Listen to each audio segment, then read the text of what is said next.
বুড়ো বয়সে ছেলেমেয়ে কিন্তু ভাত দেয় না, ওই চারা দুর্বল হয়ে পড়ে থাকে, মা কিন্তু ফেলে উঠে তখন ওই গাছ একটা হয়, চারা ফলন কমে যায়।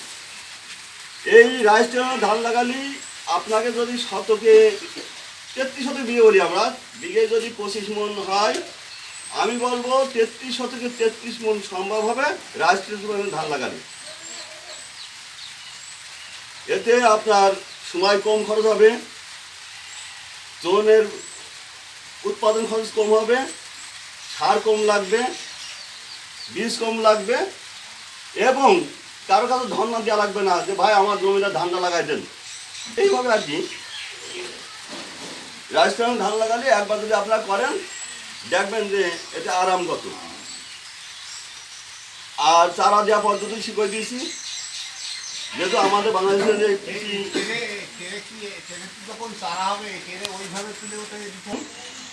আমি সর্বপ্রথম আপনাদের বলছি 1 বিঘা জমির জন্য আমি 700 বেলতে ধানের বীজ বিক্রি করেছি। 1 বিঘা জমির জন্য 10 কেজি ধানের বীজ কিনে, 1 বিঘা জমির জন্য 10 কেজি ধানের বীজ কিনে 7 কিন্তু আমরা বলি 3 কেজি ধানের বীজ হলে 1 বিঘা জমির জন্য যথেষ্ট। আপনারা সাতক্ষীরায় আমি এখান থেকে ধানের বীজ দিয়েছি 70 টাকা 80 টাকা কেজি, আপনার সাতক্ষীরায় বিক্রি হয় 100 টাকা কেজি। 1000 টাকা দিয়ে 1 প্যাকেট ধানের বীজ কিনে নিয়ে আসছেন, আমরা বেশি এখান থেকে 700 টাকা প্যাকেট, 10 কেজি 700 টাকা। আমি বলবো যে 3 7 21 3 কেজি ধানের বীজে যদি 1 বিঘা জমি হওয়া সম্ভব হয়, তাহলে 210 টাকা চারা ধানের বীজ লাগবে। কেড়ে চারা ফেললে আপনার একটা জন্য 10 বিঘা জমির জন্য একটা লোক 500 টাকা লিবারে 10 বিঘা জমির চারা ফেলাই দিতে পারবে। এখানে একটা লাভজনক। আপনি ধান লাগানোর সময় 1 বিঘা জমি ধান লাগাচ্ছেন 2500 টাকা, আমরা এটা দিয়ে ধান যখন লাগাবেন তখন 700 টাকা নেবে 1 বিঘা জমি ধান লাগাতে। আর আমাদের কোম্পানির আমাদের ব্যাচ আছে, একটা গ্রুপ আছে, এই গ্রুপ চারা তৈরি করে দিয়ে মাঠে ধান লাগাইয়ে কম্পিউটার দিয়ে আসছে পার বিঘা 33 শতকে 2000 টাকা। আমাদের গ্রুপ কাজ করে, এই গ্রুপ ধানের বীজ আমার মানে গ্রুপই চারা তৈরি করবে ওরা, মাঠে আপনার যেখানে নিয়ে যাবেন ক্যারিং খরচটা আপনাদের, বাদ বাকি আমার গাড়ি দিয়ে লাগাই দিয়ে আসবে। 33 শতক জমি 2000 টাকা।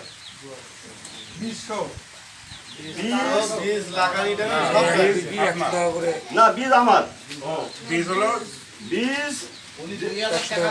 2000 টাকা লাগানোর খরচটা লাগানো খরচ পাতা।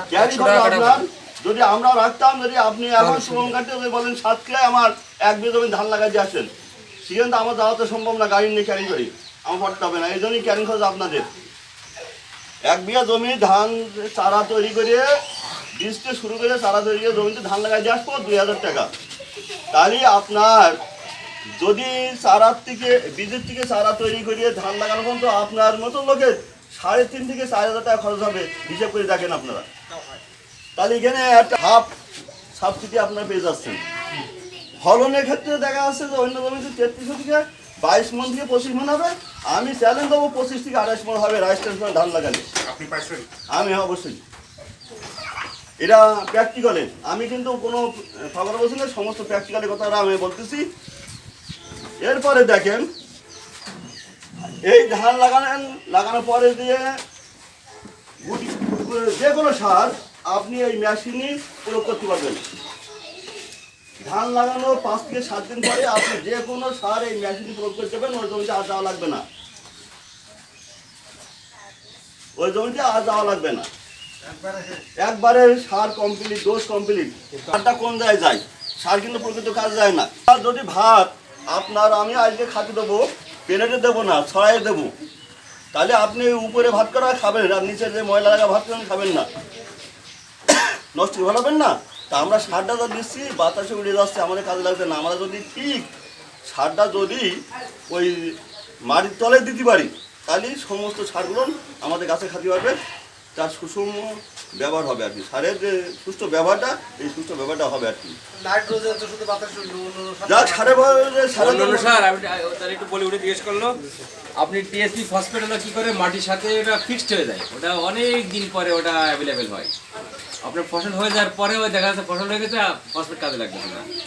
আমি নিজে একটা গবেষণা করে সেখানে খুলনা বিশ্ববিদ্যালয়ের সাথে সেখানে আমি নিজে দেখেছি যে আসলে সার আমরা ব্যাপক সার অপচয় করি, ব্যাপক সার। সরকারের 56,000 কোটি 48,000 কোটি টাকা ভর্তুকি দিয়ে সরকার ভর্তুকি দিচ্ছে, সেই আইনে সার দিচ্ছে, আমরা এই মাটি টেস্ট না করে ই করে দিচ্ছি যে মানে ইচ্ছা মতো সার দিচ্ছি এবং প্রচুর অপচয় হচ্ছে সারের কারণে। ঠিক আছে, উনি যেটা বলে সেটাই ঠিক, কিন্তু আমাদের একটা এমন অভ্যাস হয়ে গেছে যে ভিতরে বেরোনে আসছে যে সার না দিলে তো মনে ফসল হবে না রে, দিয়ে আর বেশি করে দিই। বাস্তবতা তা না। আজ দেখেন আমরা হয়তো বলি যে ওই গাজীপুরি বিরোধী ইঞ্জিনিয়াররা বসে আছে, গবেষণারা বসে আছে, ওনারা কি গবেষণা করছে ওতে আমরা ভালো বুঝি, এরা করে বলেন না।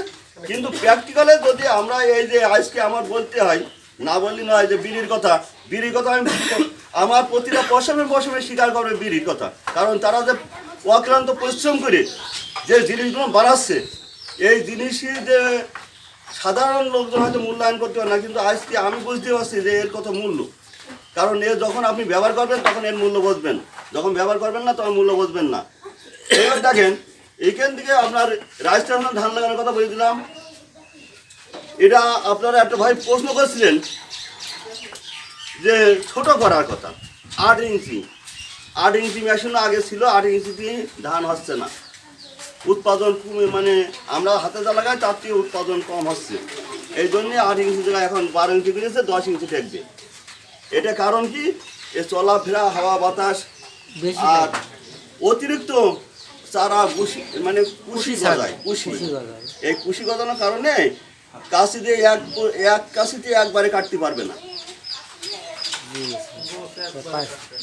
একটা গোছ ধান এক কাশিতে একবারে কেটে আনতে পারবে না। কাটতে গেলে কমপক্ষে 7 থেকে 6টা নেই। কারণ কি, আমরা তো হাতে লাগাই 4-5টা গাছ আর খাঁচা খাঁচা কেটে নিয়ে চলে আসছি। এই যে ধান লাগালে আপনি একবারে পোস্টে কাশিটি কেটে আনতে পারবেন, 2টো পোস্ট মারাই লাগবে। এই জন্যে